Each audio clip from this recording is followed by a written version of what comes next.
Well, hello there, my single American. I'm gonna safely assume here that if you're watching this, you are getting no bitches. And hey, there's a lot of guys out here on YouTube that are giving advice about how to get a girlfriend. But what you gotta ask yourself is whose advice is gonna be more effective? The good-looking buff / successful dude who already has a bunch of characteristics going for him that most importantly, you don't have, or maybe here, what a short, chubby, Asian American dude who statistically is the least desirable, least swiped on demographic in America and was broke, how that guy somehow found a girlfriend in his 20s. Which one do you think has advice that is more applicable to you?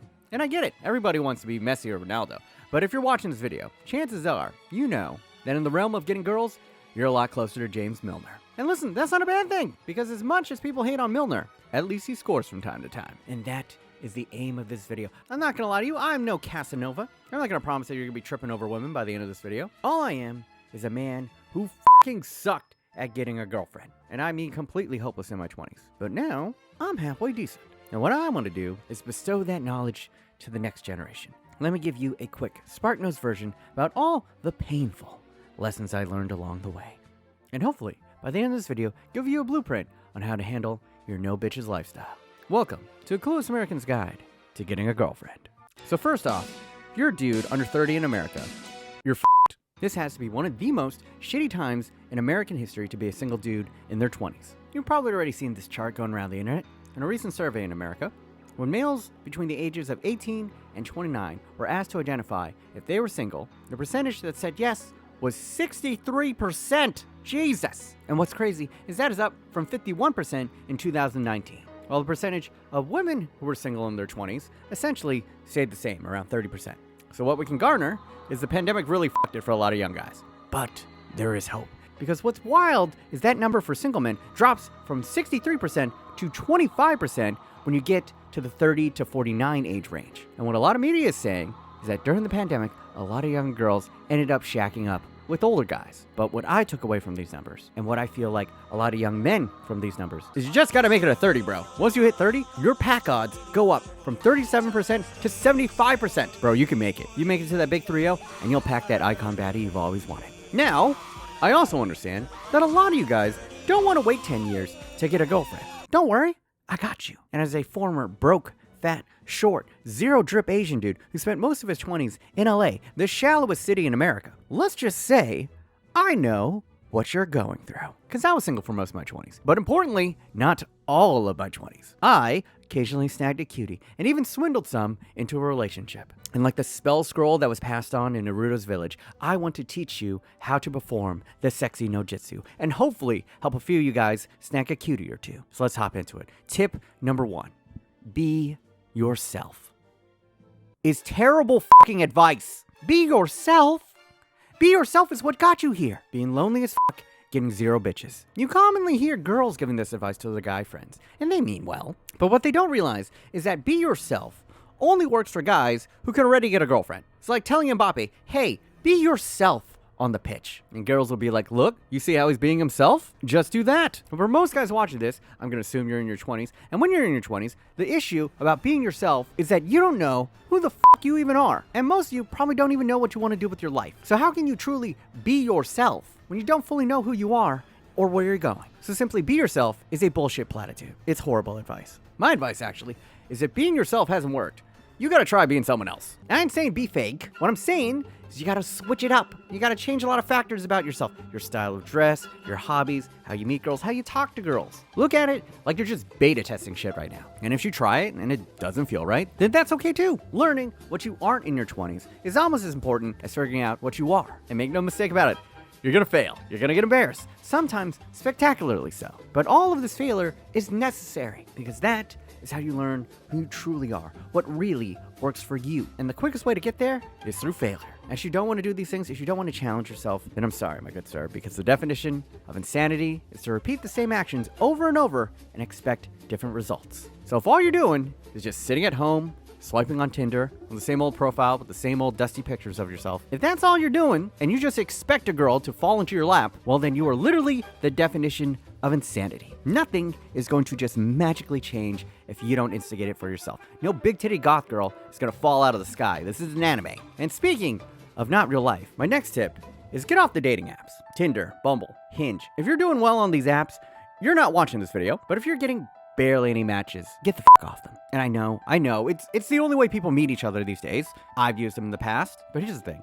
If you didn't like the odds of being single and 20 in America, I hate to break it to you, your odds on dating apps are even worse. Because what happens on these apps is what I like to call the high school effect. You remember when you were in high school and like 80% of the girls only wanted to fuck about 20% of the guys? That's Tinder, Hinge, and Bumble. All these dating apps create the same environment. And here's the other thing, dating apps are not real life. And in real life, you see girls with normal looking dudes all the time. You even occasionally see an ugly dude with a cutie once in a while. That's because in person, girls generally are more willing to give a guy with normal looks a shot. But that dynamic changes on dating apps because every guy on the platform is pretty much swiping right on pretty much every girl. And if she is even halfway normal looking, she will be bombarded with a tsunami of dudes offering to take her out. And with that much choice, she has to filter it down somehow. She can't respond to all of them. And what this means is generally, she's only gonna give the best looking guys a chance. So if you're not in that top 20% bracket of attractiveness, you're kind of fucked on the apps. And I know this sounds fucking shallow, especially on the girls' part, but just put yourself in their shoes, all right? Let's say some magic spell got cast and all of a sudden girls swipe right on every guy they saw on dating apps. And now you are flooded with 100 matches every week. But you know damn well you can't date or respond to all these people. So then, what would you do? Be honest with yourself. Of those 100 girls that match with you, you're probably only giving the hottest and the cutest ones a chance. Don't lie. Don't lie. Tell the truth. These apps are just based off of looks. So if you're not doing well in the apps, don't take it as a reflection of your real life attractiveness. You can be a B in that category, but since you're not an A, all those dating apps will make you feel like you look like Shrek. But I get it. Some of you guys are too shy. Some of you guys aren't ready to go out in the wild. And dating apps are just the best that you can handle right now.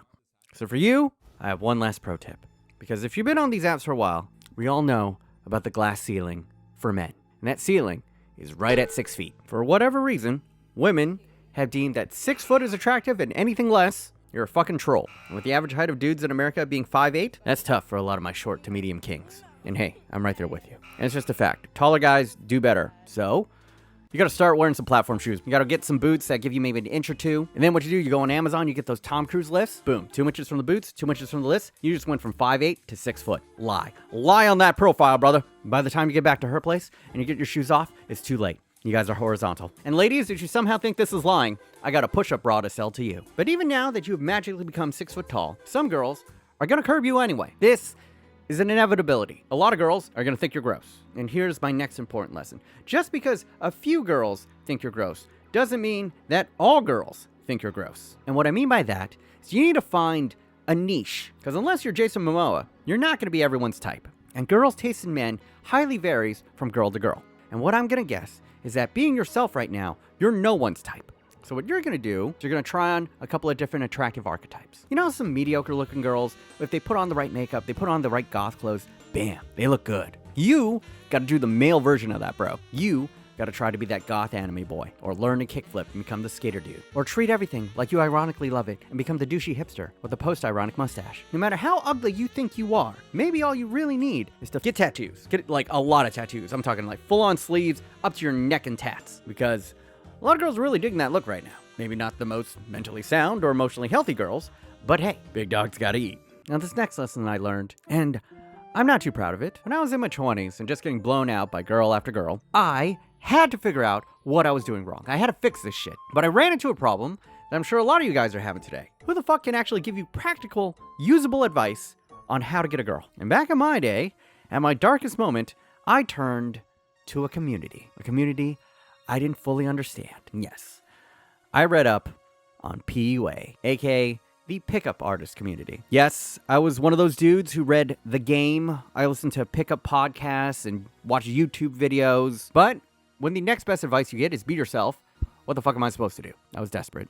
I had zero game. So I dove head in. I learned concepts like negging and hypergamy and using code words to show high status on a first date. And then I tried all that shit out. And some of it was kind of helpful, but most of it was kind of bullshit. Okay, so like negging is you're just teasing a girl. And being cocky funny is just a different way of saying to be confident and flirt with a girl, which admittedly was better than what I was doing, which was usually just mumbling word vomit in front of a girl because I was so nervous I thought I might shit myself. All pickup gave me was structure to approach girls and get blown out enough that you kind of become numb to it. which was good. Once you stop becoming afraid of approaching girls and getting rejected, you don't get nervous anymore. And from there, you build a platform to actually be kind of normal when you're talking to a girl. But that's not what the pickup community ultimately sells you. Every single one of these gurus says that they have the secret sauce. If you just follow these steps, you can get any girl you want. But I hate to break it to you guys, there's no magic code or pickup line that works on every girl. In fact, you do everything right on the date, but maybe her cat just died, or maybe she's completely stressed about work, or her crazy ex just came back into your life, or maybe she's on mescaline, etc., etc. A lot of the times you get blown out or she ghosts you. It's not even your fault. It's just she's going through some shit. And for you as a guy, it's a hard lesson to learn, but you can't take it personally. At the end of the day, for the majority of guys like us, dating is really just a numbers game. And you gotta be able to handle rejection on mass scale if you want to get a girlfriend. Now, since I'm an old man, I've still kept eyes on this community from afar and seen it evolve to what is now known as the Manosphere. And listen, I'm not going to judge. If I was 22 right now, and I thought of myself as a nice guy, but every girl I went for ended up friend zoning me, and the few Bumble matches that I got just used me for a little validation before they ghost me, then yeah, I'd probably be an Andrew Tate fan too. When you're sick and fucking tired of being alone, and girls treating you like you don't exist, and you just feel hopeless, you're going to try to find a solution anywhere, which makes us a little vulnerable to anyone who rejects like they know what the fuck they're talking about. Maybe someone who surrounds themselves with a bunch of hot chicks and a lifestyle that just oozes success. And this lifestyle could be yours if you just pay $49.99 a month. All right, just small pro tip right here. If any man or woman promises to change your life for only $50, run. Run, my guy. But I must say, I do like Tate's new wrinkle in this Hustler University thing, because if you don't know, if you get your friends to sign up, you get 48% of their subscription fee. My man has done a slick rebrand on the old classic pyramid scheme. Phil has recruited me and another guy. Now we are getting 3 people each. The more people that get involved, the more people who are investing, the more money we're all gonna make.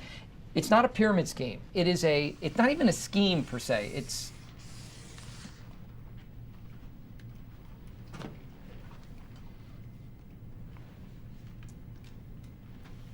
And God damn it, kind of respect it. And I think Tate is actually a genius when it comes to marketing and recognizing markets. And with the current dating market for young American men more bleak than ever, this motherfucker has the charisma to sell exactly what a lot of young men want to hear. But as an old head, this is nothing new. A lot of the PUA guys were pretty much the same. They give you a little bit of free stuff on YouTube or social media, but if you want the real secrets, you need to pay for the webbook, for the e-seminar, or whatever MacGuffin they're selling that promises to unlock the code of getting bitches and being successful. And while I obviously don't agree with a lot of Tate's rhetoric, I can also see that there's a lot of positive in his message. All the stuff about self-improvement and wanting to do the hard things and pushing oneself to their limits and finding self-discipline. I think that part of his rhetoric can help a lot of people out. And undoubtedly, it probably has helped a lot of lost young men at least find a North Star that they can head towards. If you're one of those dudes, I'm not going to label you a monster. I'd probably be in the same boat as you are if I was your age. But know that all this is nothing new. It's just sort of a rebranded philosophy. It's a placebo effect, but it gives you the confidence to do the things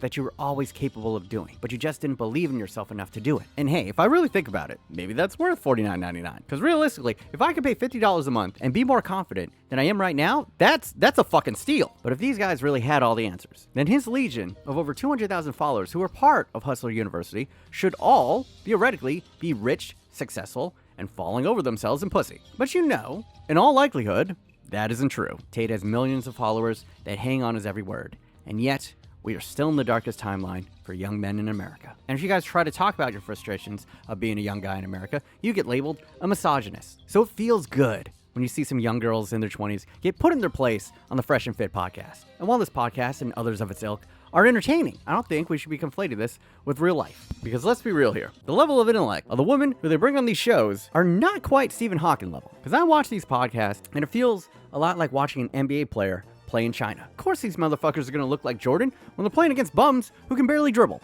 You know how to read? Yes, I do know how to read. Name 10 books. Well, I read Game of Thrones. Oh, God damn it! But the truth is that when we look at the cold hard numbers, the issue isn't that hoes are too dumb. It's actually that hoes are too smart. Because right now, we are seeing something unprecedented in American history. For the first time ever, college-educated women are outnumbering college-educated men in the workforce. And in fact, already in many major cities in America, college-educated young women are out-earning their college-educated male counterparts of the same age. And what the data shows is the majority of these women aren't willing to go out with guys who make less than them. This is probably a major factor into why more and more young women are dating older men, because older dudes are essentially established in their careers, they provide more stability, and they know who they are. So if we look at the data, the most effective solution to getting a girlfriend in your 20s isn't having some alpha mentality or having a cocky, funny pickup line. Instead, what you should be doing is using your 20s to focus on you. Wherever you are in life right now, you gotta think of it like a video game. Right now,